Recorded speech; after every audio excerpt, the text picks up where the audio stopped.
নমস্কার।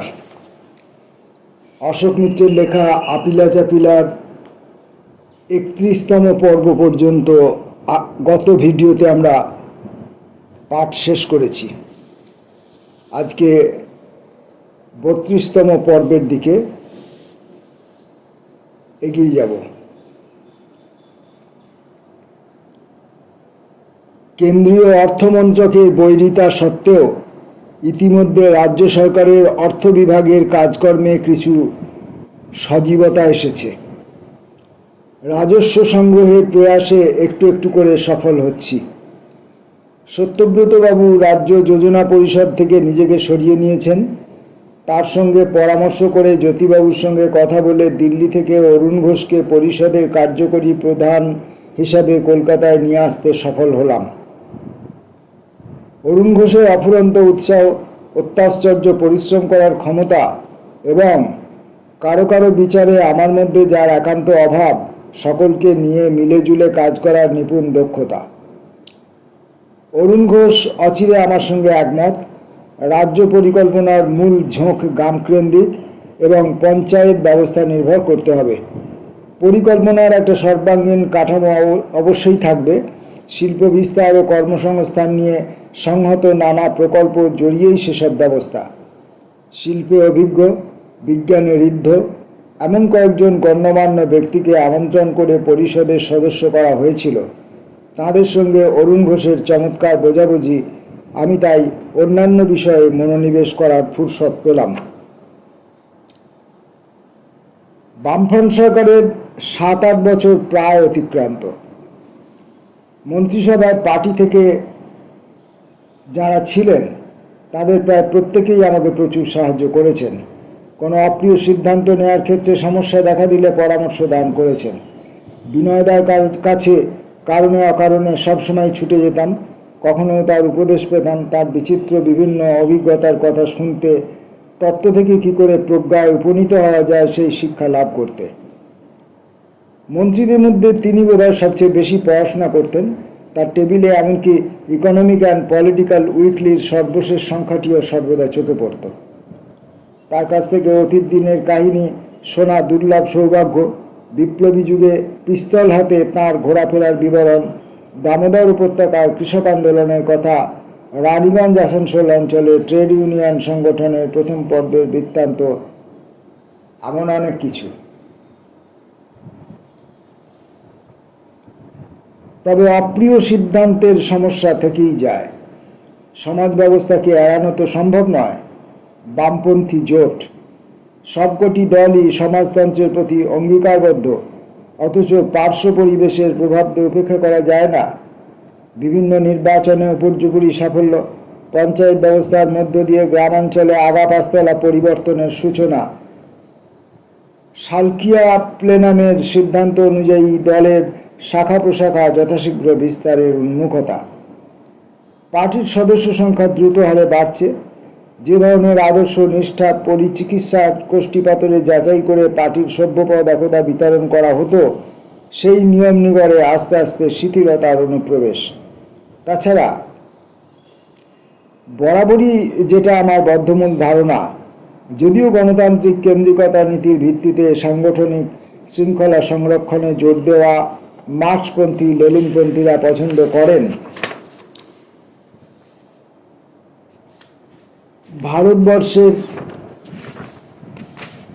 বিশেষ করে পশ্চিম বাংলার প্রেক্ষিতে তা ছাপিয়ে অধিকতর জায়গা জুড়ে একটু আগে যা বলেছি, সামন্ততান্ত্রিক মনস্কতা।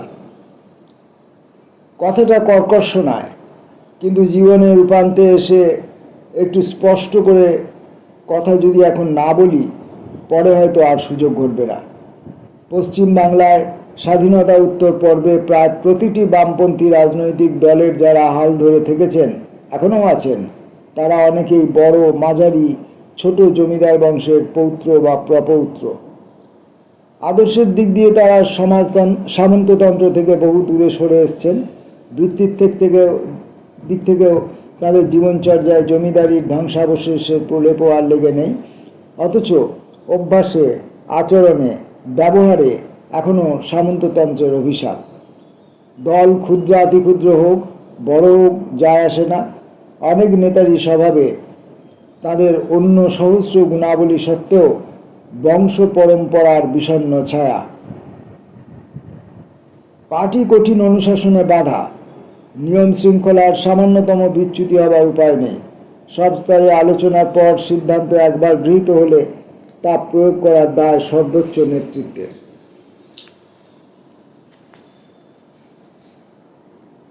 কোনো স্তরে কেউই তখন তার বিরুদ্ধাচরণ করতে পারবেন না।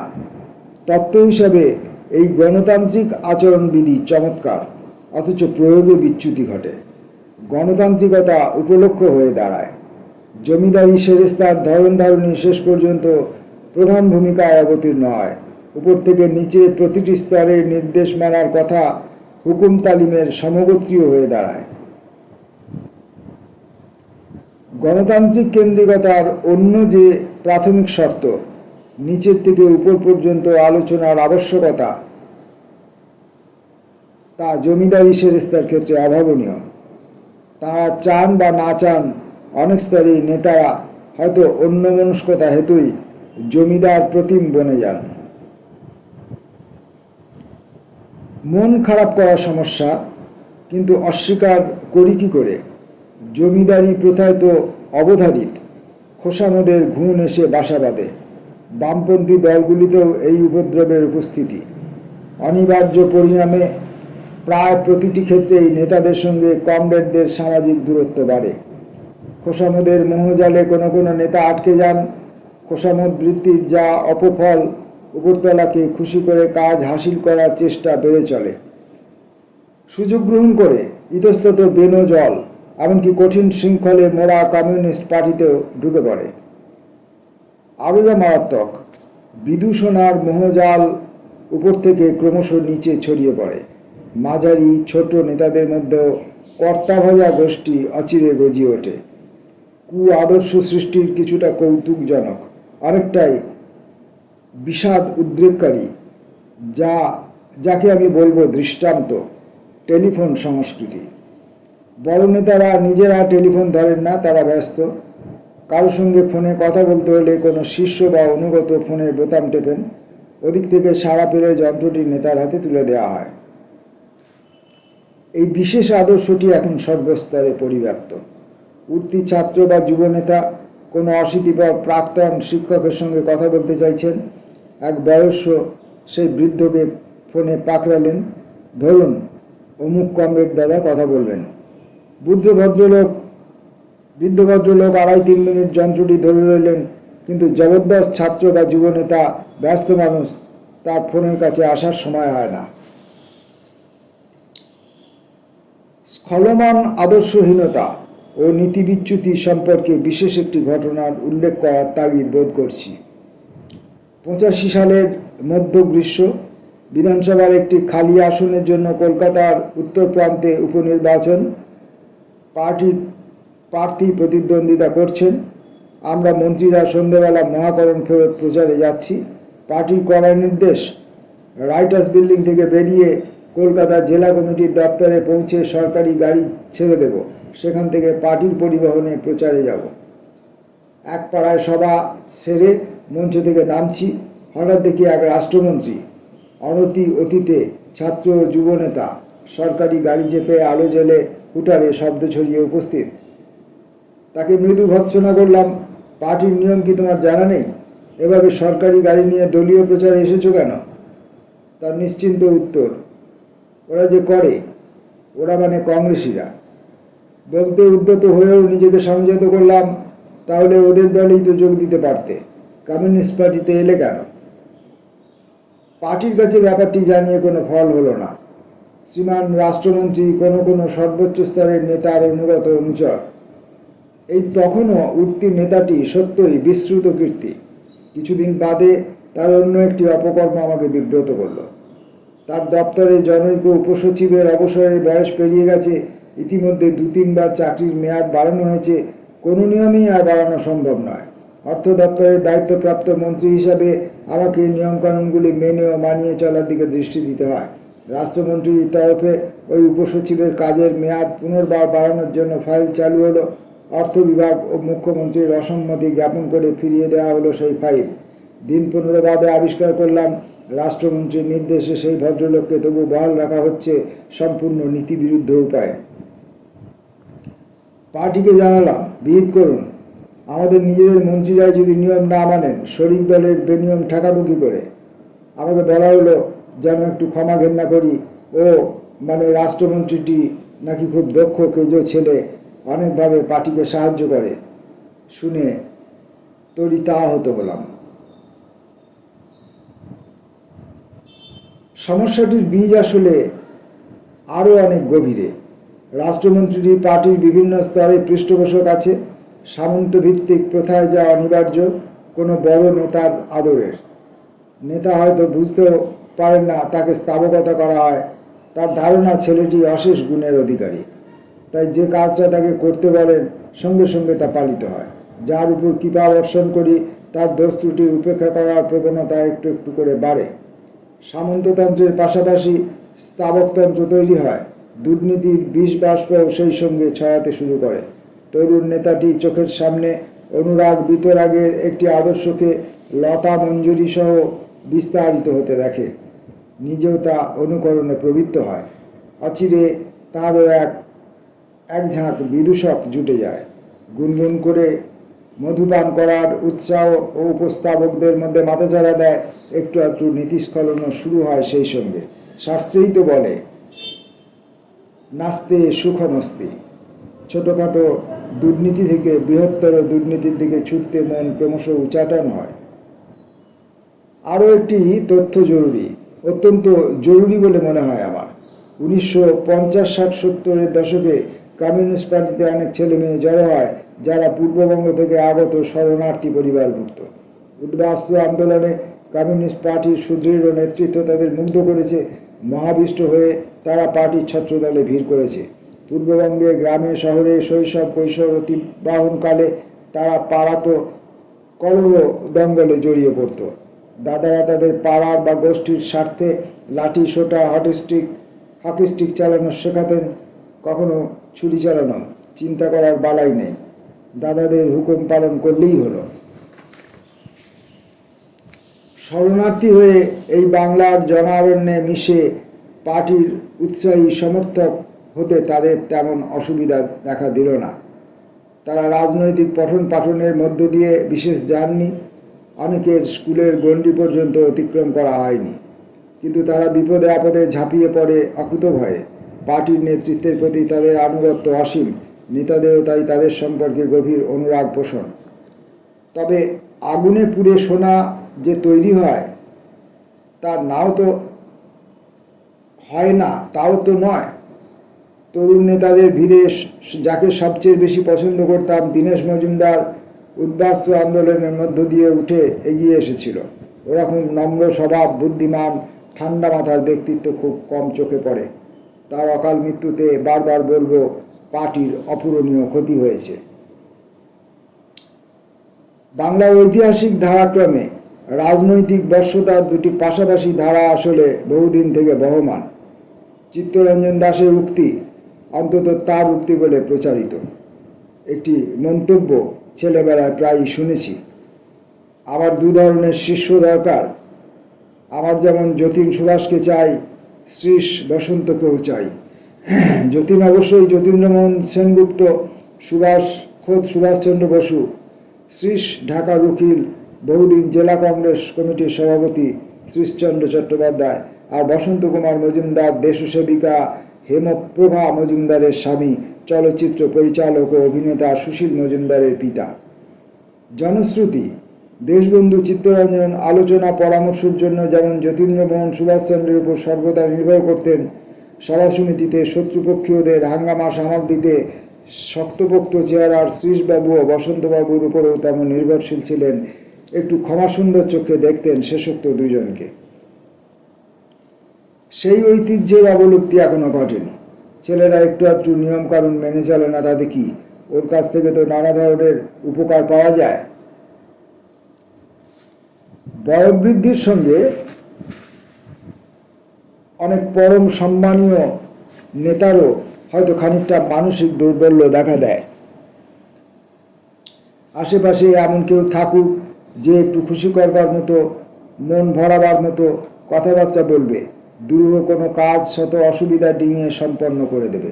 সত্যব্রত সেনের সঙ্গে প্রায়ই আলোচনা করতাম কি করে এই প্রবণতার অপফলের বিরুদ্ধে লড়াই চালিয়ে যাওয়া যায়। তা করতে গেলে মাঝে মাঝে অপ্রিয় কথা যে বলা প্রয়োজন তা নিয়ে আমাদের মনে কোনো সংশয় ছিল না।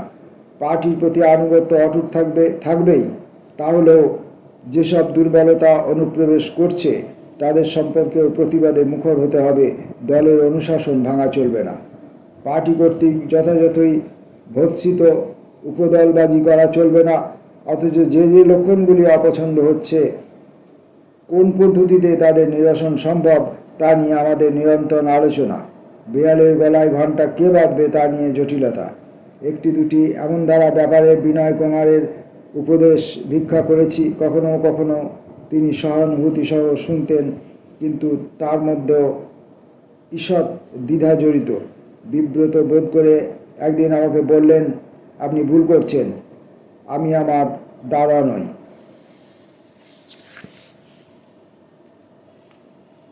এমনি করেই দিন কাটছিল। হঠাৎ অন্য একটি সমস্যা দেখা দিল। আমরা সরকারে ঢুকেই বামপন্থী নীতি ও আদর্শের ভিত্তিতে একটি খসড়া শিল্পনীতি তৈরি করেছিলাম। কলকাতার শিল্পমহলের সঙ্গে আলোচনা করে তা পরিশোধন করা হয়েছিল, যেমন হয়েছিল রাজনৈতিক নেতৃকুল ও ট্রেড ইউনিয়নের নেতৃস্থানীয় কর্মীদের সঙ্গে আলোচনা করে।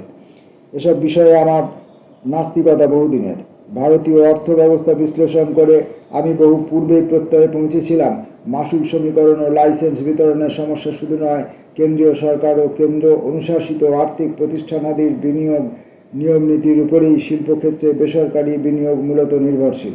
কেন্দ্রীয় সরকারের এবং সেই সঙ্গে আর্থিক প্রতিষ্ঠানাদির বিনিয়োগ বৃদ্ধি পেলেই বেসরকারি মালিকরা বিনিয়োগে মনঃসংযোগ করেন, অন্যথা নয়।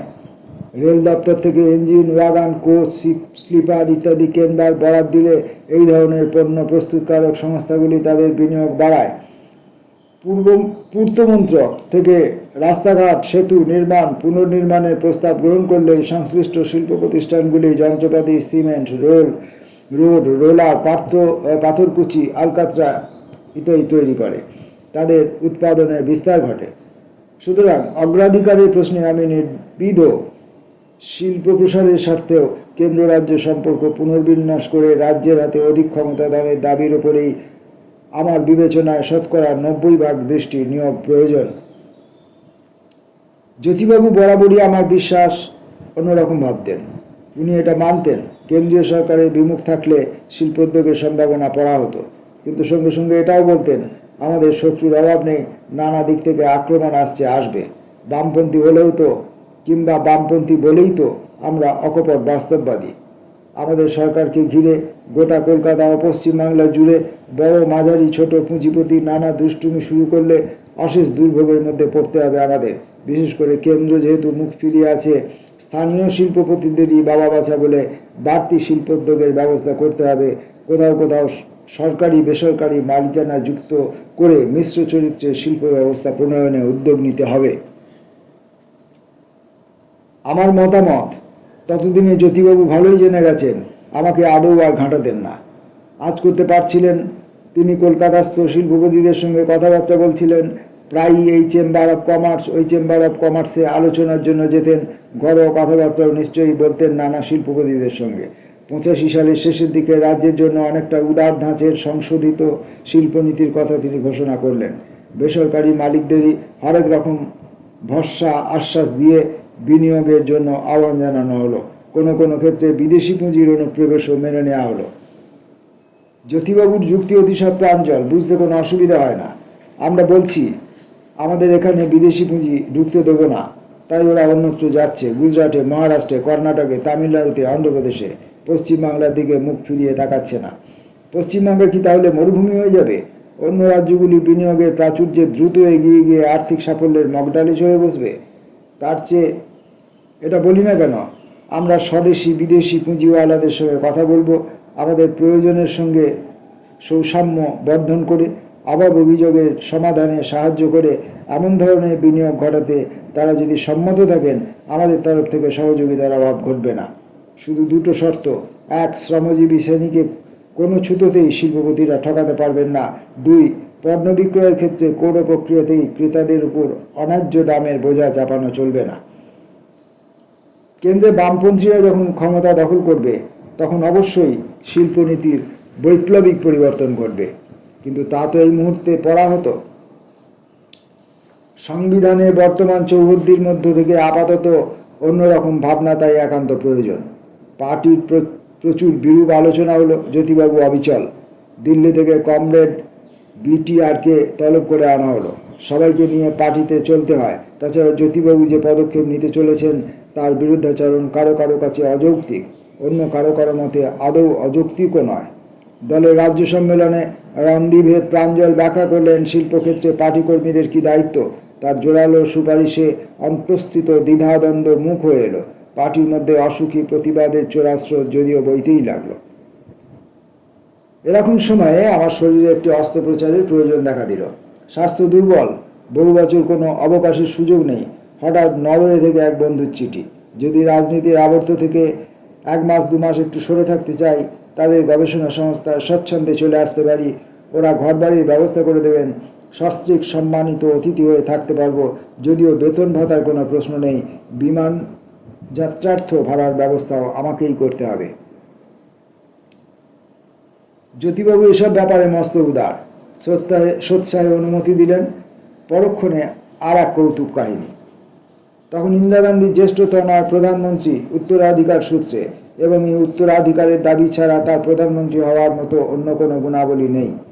সরকারি নিয়ম, কেন্দ্র ও রাজ্যের মন্ত্রীরা যদি বিদেশে বিহারে যেতে চান, স্বয়ং প্রধানমন্ত্রীর অনুমতি প্রয়োজন।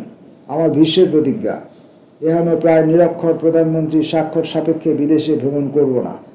জ্যোতিবাবুকে গিয়ে বললাম, আমি 2 মাসের জন্য পদত্যাগ করে যেতে চাই, ফিরে এসে ফের মন্ত্রী হব। প্রত্যেকের প্রশ্ন ও কৌতূহল, কেন এমনটা করছি। কারণটা জ্যোতিবাবুকে খোলসা করে বললাম না।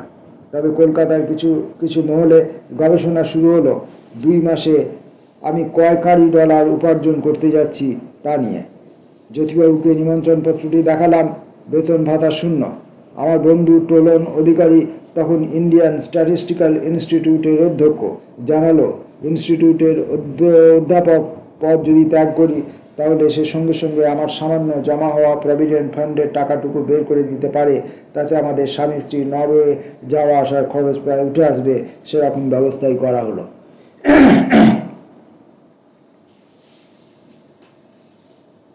মাস 2 বাদে ফিরে পুনরায় মহাকরণের জোয়ালে। বিদেশের শিথিল অলস জীবনযাপনের পর আবার গরিব দেশের রূঢ় বাস্তবতা। অর্থ দপ্তরের উপর চাপ ক্রমশ বাড়ছে। নতুন দিল্লির সরকারের সঙ্গে বাদানুবাদ বহাল। রিজার্ভ ব্যাংক কর্তৃক ওভারড্রাফটের ক্ষেত্রে টানাটানি, অথচ রাজ্য সরকারের এই দপ্তর ওই দপ্তর থেকে আরও অর্থ বরাদ্দের আর্ত দাবি। মন্ত্রীদের দোষ দেওয়া যায় না। বামফ্রন্ট সরকার তো সবাই ভেবে নিয়েছেন কল্পতরু সদৃশ লোকায়ত সরকার। জনগণের অভাব অভিযোগ মেটানোই প্রয়াসী তো তার প্রধান দায়িত্ব। অথচ অর্থ দপ্তরকে হিসাব রাখতে হয়। বাজেটে বরাদ্দ টাকা পয়সার গণ্ডির মধ্যে প্রত্যেকটি বিভাগের খরচপাতি আবদ্ধ থাকছে কিনা দেখতে হয়। বিভাগীয় মন্ত্রীদের আয় ব্যয় মেলানোর দায় নেই, সেই দায়িত্ব অর্থ বিভাগের। খরচের বহু নির্দিষ্ট সীমা অতিক্রম করে গেলে সংকট। যদি বাড়তি খরচাপাতি প্রতি ক্ষেত্রে উন্নয়ন তাগিদে হতো, দুশ্চিন্তা খানিকটা সামলানো যেত। কিন্তু দ্বন্দ্বের যন্ত্রণা বিভিন্নভাবে প্রকট হচ্ছিল। সাধারণ গোছের সমস্যা, অথচ সেই সমস্যাগুলি পুঞ্জ পুঞ্জ জড়ো হয়ে স্ফীতকায় দুঃস্বপ্নের রূপ নেয়। প্রাথমিক বিদ্যালয়ের সংখ্যা যেমনটি আছে তেমনটি থাকবে কি না এবছর বাড়ানো হবে। বিদ্যালয় বাড়ানোর সিদ্ধান্ত গ্রহণ করলে তা কি পুরুলিয়ার জন্যে না কুচবিহারের জন্যে? অথচ বিদ্যালয়ের সংখ্যা না বাড়িয়ে বিদ্যালয়ের জন্য গৃহ নির্মাণ, চেয়ার টেবিল বেঞ্চি, গোলক, মানচিত্র, পাঠাগারের উন্নতি ইত্যাদি দিকে অধিকতর নজরদার, নাকি শিক্ষক শিক্ষাকর্মীদের মাইনে ভাতার আরও উন্নতি সাধন? প্রাথমিক বিদ্যালয়ের সংখ্যা বা মান যেখানে আছে সেখানেই কোনো ক্রমে ধরে রাখার জন্য কেউ কেউ হয়তো বলছেন। অন্য কেউ কেউ বলছেন মাধ্যমিক ও উচ্চ মাধ্যমিক বিদ্যালয়ের সংখ্যা বাড়ানোর কথা। যে সিদ্ধান্তই নেওয়া হোক, কোন জেলায় কি পরিমাণে বাড়ানো, কোন ধরনে বাড়ানো, হয়তো কোনো বিধায়ক বা সাংসদ এসে বললেন তার কেন্দ্রে একটি কলেজ খোলার অনুমতি না দিলেই নয়, স্থানীয় অধিবাসীদের কাছ থেকে চাপ আসছে তাদের নিরাশ করলে ব্যাপক রাজনৈতিক প্রতিক্রিয়ার আশঙ্কা। পাশাপাশি হয়তো অন্য এক দাবি সোচ্চার শিক্ষাকে সার্বজনীন করার ক্ষেত্রে পশ্চিমবাংলা বেশ কয়েকটি রাজ্যের তুলনায় পিছিয়ে, তা নিয়ে ক্রমশই বিরুদ্ধ পক্ষীয়রা জলঘোলা করছেন। অর্থমন্ত্রীকে ব্যাপারটি তাই ভালো করে ভাবতে হবে। মাথা ব্যথার অন্ত নেই। 4-5টি বিদ্যুৎ প্রকল্পের কাজ চলছে, কিন্তু চলতি বছর আরও একটি কাজ শুরু করলে ভালো হতো। সংক্রান্ত ফাইলটি অর্থ দপ্তরের যথাসত্ত্বর বিবেচনা করে দেখবেন কি? আমরা তো লড়াই করে বাঁচতে চাই, কিন্তু সংগ্রাম করতে গেলে প্রতিটি মফস্বল শহরে একটি করে স্টেডিয়াম তৈরি না করলেই নয়। সেরকম স্টেডিয়াম যা তরুণ যুবকদের লড়াই করতে বাড়তি উদ্বুদ্ধ করবে। জেলায় জেলায় বইমেলা, অথচ যুব উৎসবের ব্যবস্থাও তো করা দরকার। প্রতিটি জেলায় রাস্তাঘাট বেহাল, পূর্ত দপ্তরের অনুরোধ উপরোধ। অর্থ দপ্তর থেকে বিষয়টি সহানুভূতির সঙ্গে বিবেচনা না করলে বলো মা তারা, পূর্তমন্ত্রী দাঁড়ান কোথায়? অনুরূপ সহস্র প্রশ্ন, যাদের উত্তর জোগানো অনেক সময়ই অর্থমন্ত্রীর সাধ্যের বাইরে, কারণ তাকে 100, 200, 300 গদা ঘোরাতে হচ্ছে। ব্যাংকগুলি রাজ্যে তাদের ঋণের পরিমাণ বাড়াবে না, রাজ্য সরকারকে নিজস্ব ব্যাংকেও খোলবার অনুমতি দেওয়া হবে না। যদি অন্য একটি রাজ্যের ক্ষেত্রে এই নিয়মের ব্যত্যয় ঘটেছে, এইসব ব্যত্যয় নিয়ে কেন্দ্র অর্থমন্ত্রকের সঙ্গে চিঠি চাপাটি, রাজ্য যোজনা পরিষদকে পরিকল্পনা বরাদ্দ বৃদ্ধির জন্য পরামর্শ, রিজার্ভ ব্যাংকের গভর্নরকে ফোন করে উপরোধ জ্ঞাপন। এই সপ্তাহে রাজ্য সরকারের ওভারড্রাফটের মাত্রা সামান্য বাড়াবার সম্ভাবনা, তিনি যেন একটি ক্ষমা ঘেন্না করেন। এক রাজ্য থেকে অন্য রাজ্যে পণ্য পরিবহনের উপর রাজ্যগুলির কর আরোপের সংবিধানগত অধিকার কেন্দ্রীয় সরকার মানতে চাইছেন না। অন্য রাজ্যের অর্থমন্ত্রীদের সঙ্গে মিলে প্রতিবাদে সোচ্চার হওয়ার উদ্যোগ গ্রহণ। গোপন খবর এসেছে, এক আন্তর্জাতিক সিগারেট বিক্রয় সংস্থা পণ্য প্রবেশ কর এড়ানোর জন্য অতি নিন্দনীয় উপায় গ্রহণ করেছেন। পুলিশের সাহায্য নিয়ে তাদের একটু শিক্ষাদান। উদাহরণ বাড়িয়ে যাওয়া যায় তার বোধহয় দরকার নেই। সবচেয়ে বেশি চাপ মাইনে ভাতা বাড়ানোর ব্যাপারে।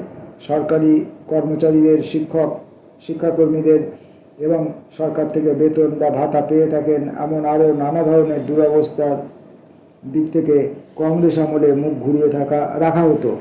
যারা কমিউনিস্টদের ভোট দেয় তাদের প্রতি দয়াশীল হওয়ার কোনো মানে হয় না, এমনই ছিল মনোভাব। এখন বামফ্রন্ট সরকার, জনগণের সরকার, সেই ঐতিহাসিক অন্যায় নিরসন ঘটাতে হবে। সর্বস্তরে জনসাধারণের জীবনযাপনের মান, উপার্জনের মান বাড়াতেই হবে। সরকারে ঢুকেই বেতন কমিশন নিয়োগ করা হয়েছিল, তার বিভিন্ন সুপারিশ না মানলেই নয়। কিছু কিছু সুপারিশের ক্ষেত্রে বহুবিধ অন্তর্গত অসামঞ্জস্য আছে, সেগুলি খতিয়ে দেখাও অর্থ বিভাগের দায়। উচ্চ মাধ্যমিক স্তর পর্যন্ত শিক্ষাকে অবৈতনিক করার মধ্যবর্তীতায় সামাজিক কল্যাণ সাধনের যে পূর্ণ সুযোগ বামফ্রন্ট সরকার তা গ্রহণ না করেই পারে না। অর্থ দপ্তরকে এ বিষয়ে উদ্যোগী হতে হবে। এই সমস্তের বাইরেও তার কাছ থেকে আর্থিক সুবিধা দানের জন্য সতত উচ্চগ্রামের দাবি, কিংবা হয়তো অন্যান্য মন্ত্রীরা এসে টেবিলে আছড়ে পড়ছেন, মশাই ওই বিভাগের কর্মচারীদের আপনি গত মাসে এই বিশেষ সুবিধা মঞ্জুর করেছেন, আমার বিভাগের কর্মচারীদের ক্ষেত্রে তা প্রযোজ্য হবে না কেন? আপিলা চাপিলার 32তম পর্ব পাঠ এখানে শেষ হলো। আসবো পরের দিন পরের পাঠে। নমস্কার।